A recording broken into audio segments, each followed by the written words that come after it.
Afghanistan, the Taliban say they're now in full control of the entire country after seizing the Panjshir Valley in the last area of armed resistance. The Taliban have released a video of their flag being raised in the centre of the provincial capital. The leader of the resistance fighters has called for a national uprising against the Taliban. Our chief international correspondent, Lise Doucette, has sent this report.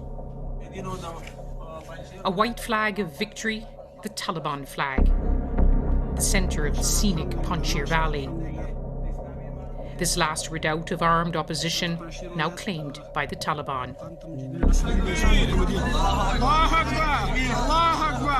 God is great, their fighters cry.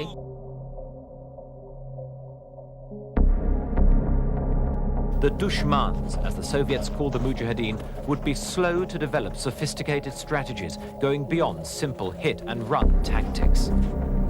Helicopter patrols were one hazard of infiltration in these border valleys. Skilled at evasion, these Mujahedeen could regard the interruption as a welcome rest on the arduous trek across the Kunar Valley. With no jungles or marshes to conceal movement, they took pride in their ability to melt into crevices in the craggy landscape. This simple craft gave them domination of the area.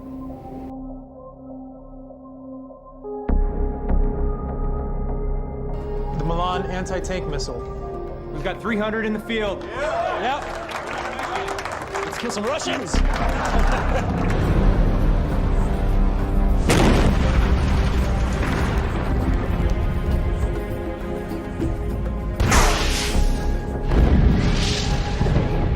Voting to pump up the money for the freedom fighters is the only way for the Northeastern liberal to prove that he's serious. How much are you asking for? I'd want to go from 70 million to 100 million. If you vote for me, I can deliver the Black Caucus for the farm subsidy.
Border town of Peshawar, a busy cottage industry sprang up as gunsmiths opened tiny workshops to make exact copies of all sorts of firearms.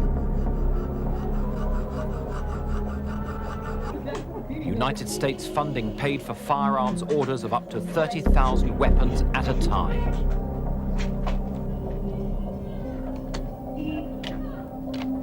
Salesmen eagerly demonstrated their copies of the British Sten gun stored over racks of reproduction Lee Enfield rifles.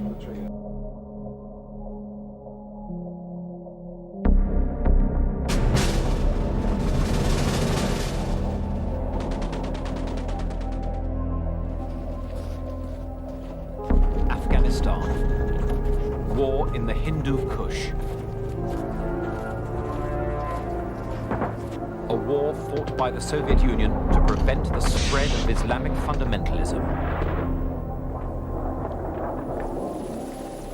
Like Vietnam, a conflict dominated by the helicopter gunship. Unlike Vietnam, a hit-and-run guerrilla war, not all rebels could agree how to win.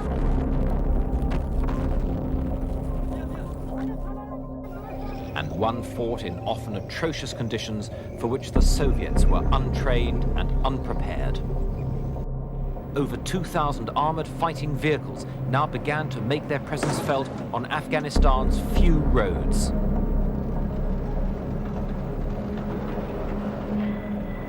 More effective were the Mi-8 helicopter gunships, which would soon become symbolic of this war.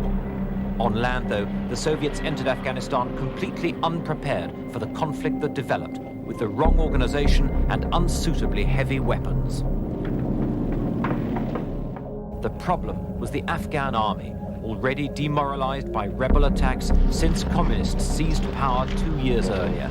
As the New Year blizzards swept in, so did the realization that this army was close to collapse. Now, the Soviets were forced onto the offensive as resistance grew sharply. This deeply traditional and xenophobic people, already alienated by Afghanistan's communists, grew more hostile because the new regime proved totally dependent on a foreign power. Many fled the towns to join the resistance and fight the invaders, the total exodus soon numbering hundreds of thousands. Mujahedeen lay in ambush in the strategic Salang Pass. Most understood the shock value of the ambush, relying on it as their basic tactic. Background cover!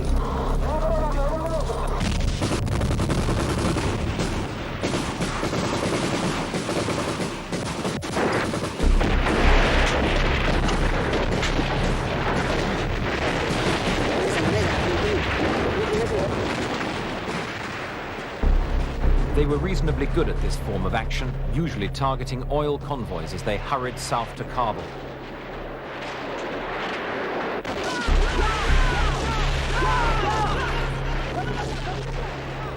This time, Afghan troops, whose lorry has been stopped, prepare to surrender.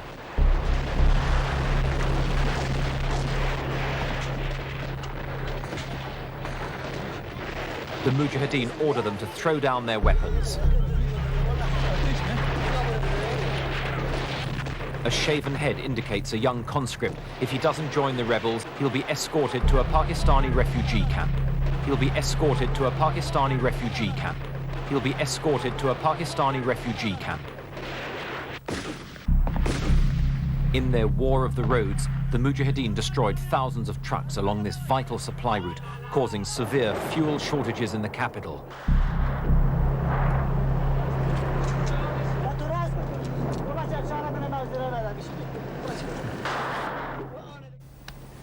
Heavily bunkered, their defensive attitude soon became regarded as a drain on manpower, so Afghan troops were given a greater part as Soviet thoughts turned gradually to withdrawal. And Afghanistan's often miserable weather sapped the morale of the troops charged with mounting those sweeps.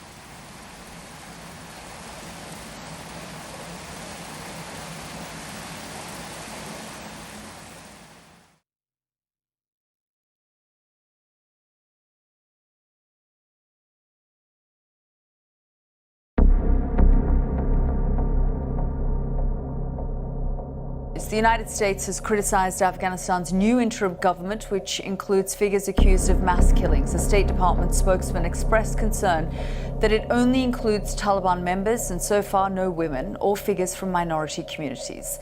The EU has also raised concerns, and Afghanistan's self-styled National Resistance Front says the Taliban has shown enmity with the Afghan people. Let's just take a look at some of the key figures. Hibatullah Akhundzada is considered supreme leader of the Taliban. He has led them since 2016.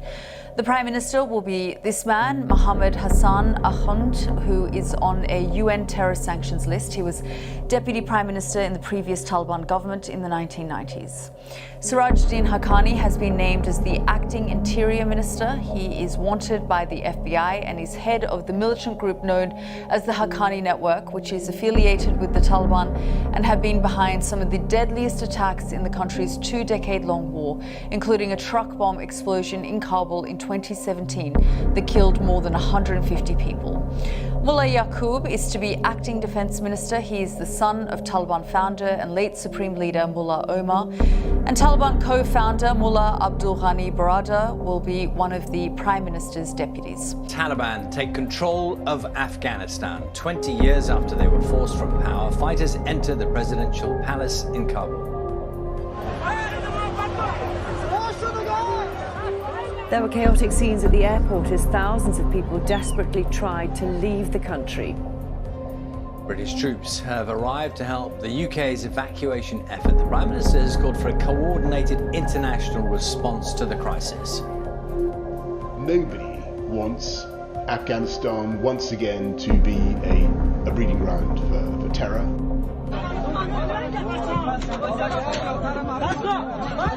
On board a plane due to leave Kabul overnight, but at the last minute they're told the flight won't be going. Passengers are forced to rejoin the chaos outside. There is panic and fear everywhere. For 20 years, Afghanistan has had stability, democracy, and relative safety.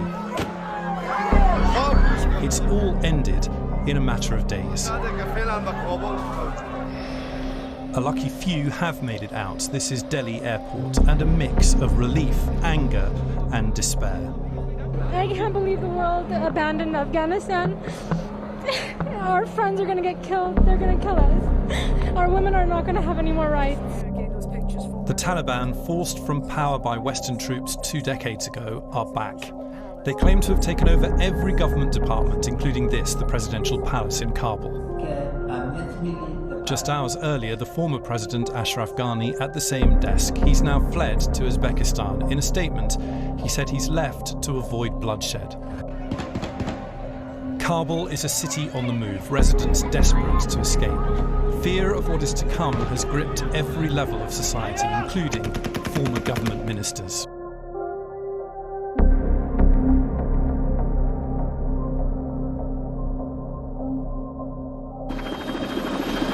British troops have now arrived in Kabul to evacuate UK nationals and Afghans who worked with them. It's thought around 4,000 in total are eligible to be airlifted out. Criticism of the chaos now engulfing Afghanistan is widespread. Parliament will be recalled on Wednesday to debate the crisis.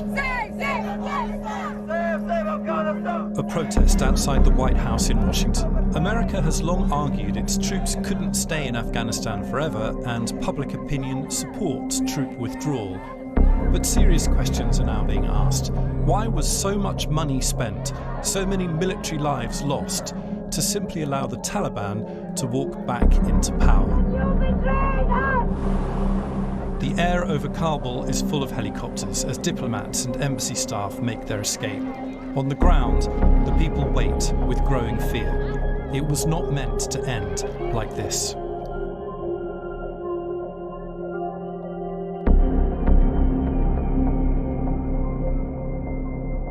Serious questions are now being asked. Why was so much money spent, so many military lives lost, to simply allow the Taliban to walk back into power? Second iteration of Taliban rule in Afghanistan is going to be different from the earlier one. The public signs that they're putting out are that it will be, that they are prepared to be much more moderate or at least less extreme. They're saying the things people want to hear. The big question is whether, once the spotlight is off Afghanistan, and it will move off it inevitably, eventually, are they going to revert to type, oppressing women, suppressing human rights, carrying out all sorts of very brutal punishments, oppressing free media, or will they actually be a more normal country that is a part of the rest of the world? Some countries, Russia and China, are giving them very much the benefit of the doubt and are reaching out to them already. The European Union has withheld its recognition of, no one is actually in a hurry to recognize them yet because they want to wait to see how the Taliban form a government, how inclusive it is. But I don't think Western countries are going to be in a great rush to do it. They want to see a bit of time elapse to find out what kind of a rule it's going to be.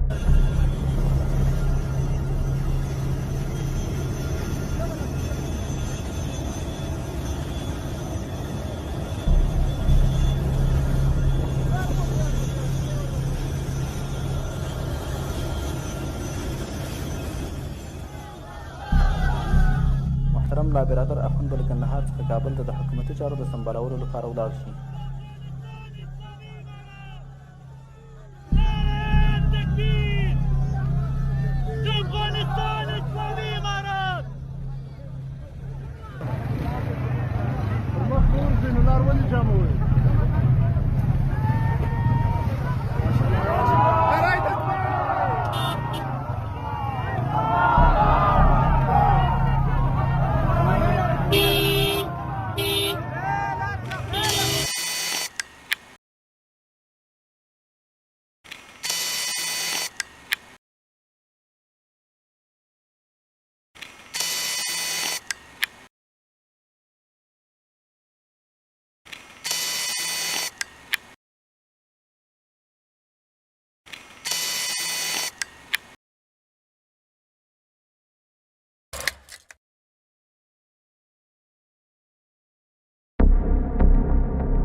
Shortly after the Taliban took control of Kabul, they assessed what the US had left behind.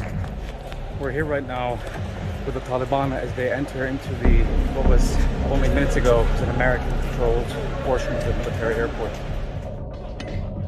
The US tried to render all of its weaponry and equipment inoperable.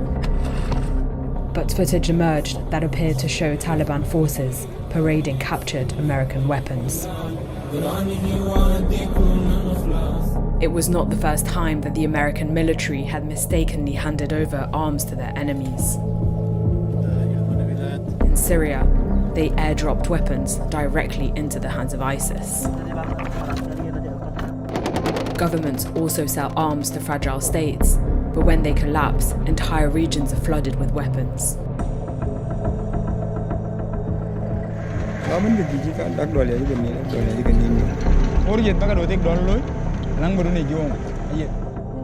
These displaced arms can fuel war and suffering for decades, killing and maiming innocent civilians. International arms treaties have failed to stop this harmful flow of weapons. Weapons are the only thing we allow countries and economies to trade whose entire purpose is to be harmful. So how are killing machines ending up in the wrong hands? This is how displaced arms are fueling global conflict.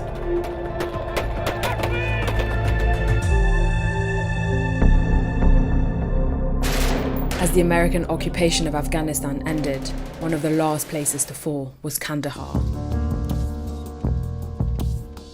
The Afghan forces were allowed to surrender under one condition. Our leaders had negotiation with the Taliban to abandon the city, so that's why we don't have civilian casualties in the city. They agreed to hand over millions of dollars of US-supplied weapons in exchange for safe passage on government flights. Days later, footage appeared to show a Taliban-operated Black Hawk hovering above Kandahar. Weaponry ending up in the wrong hands is known as weapons diversion. The diversion matters so much because our whole effort as an international community to regulate the arms trade has focused on how the weapons will be used and by whom. And when diversion happens, it means you're sort of going off on a whole other path, and the weapons aren't being used by authorized users or for authorized uses.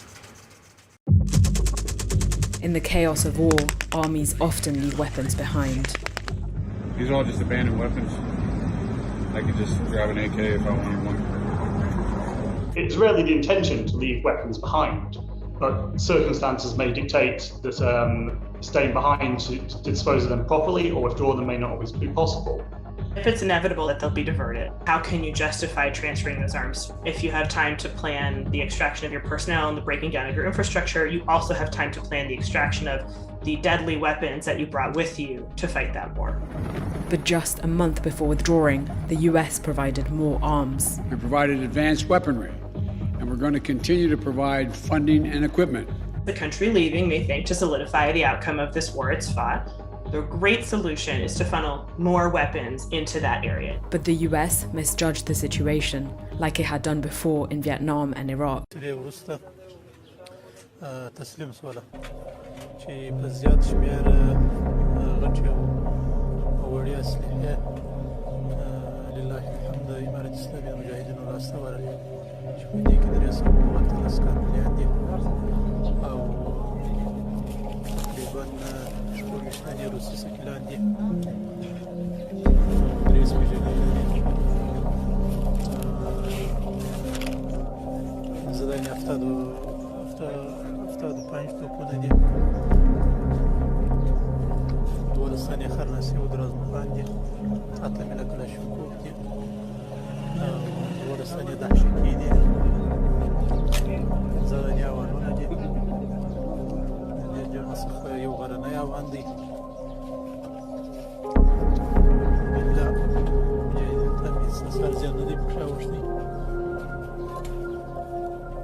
The Taliban carried out a military parade in Kandahar, but this was no ordinary parade.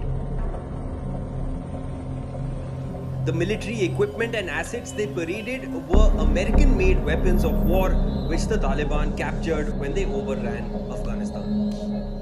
Taliban members draped their white and black flag and graffiti on US-made Humvees, multi-purpose trucks and armored vehicles that they paraded. Several Taliban members were seen sitting on top of the vehicles as they drove through the city to solidify their presence. The group even had a captured Black Hawk helicopter adorned with its flag flying over the event. While the US military insists that these assets were permanently disabled when they left Afghanistan, this is clearly not the case. There is an arsenal of rifles, military gear and vehicles that the Taliban seized from the Afghan army, which the US spent billions of dollars on. Here are some of the top military grade weapons which have fallen into the hands of the Taliban. A-29 Super Tucano. A light attack aircraft, it can carry a wide scale of weapons and is designed for riot controlling. UH-60 Black Hawk, a military transport and attack helicopter equipped with firing rifles and laser-designated missiles for day and night battle. Black Hawk was captured soon after Kandahar fell, one of the most expensive helicopters on the market. The Scan Eagle Mini military drone is an unmanned aerial vehicle for escort operations and for collecting swift wireless voice and video evidence. The MD-530F is a light attack rotorcraft, a multi-purpose military helicopter.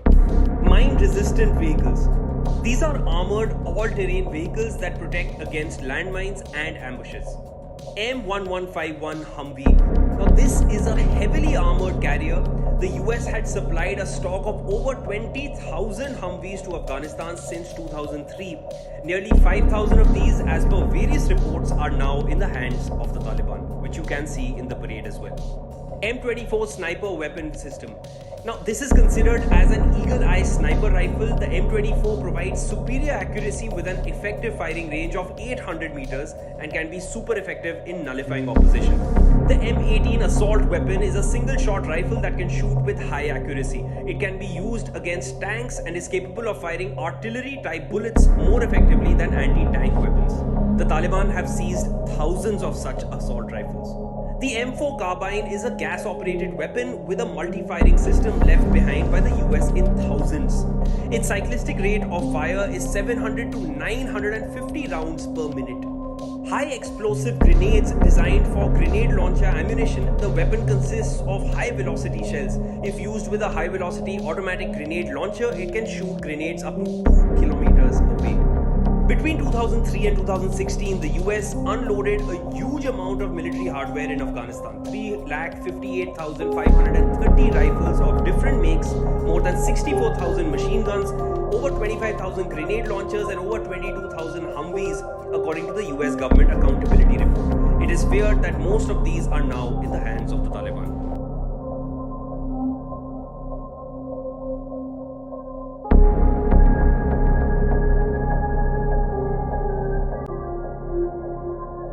Second iteration of Taliban rule in Afghanistan is going to be different from the earlier one. The public signs that they're putting out are that it will be, that they are prepared to be much more moderate or at least less extreme. They're saying the things people want to hear. The big question is whether, once the spotlight is off Afghanistan, it will move off it inevitably, eventually, are they going to revert to type, oppressing women, suppressing human rights, carrying out all sorts of very brutal punishments, oppressing the free media, or will they actually be a more normal country that is a part of the rest of the world? Some countries, Russia and China, are giving them very much the benefit of the doubt and are reaching out to them already. The European Union has withheld its recognition of, no one is actually in a hurry to recognize them yet because they want to wait to see how the Taliban form a government, how inclusive it is. But I don't think Western countries are going to be in a great rush to do it. They want to see a bit of time elapse to find out what kind of rule it's going to be.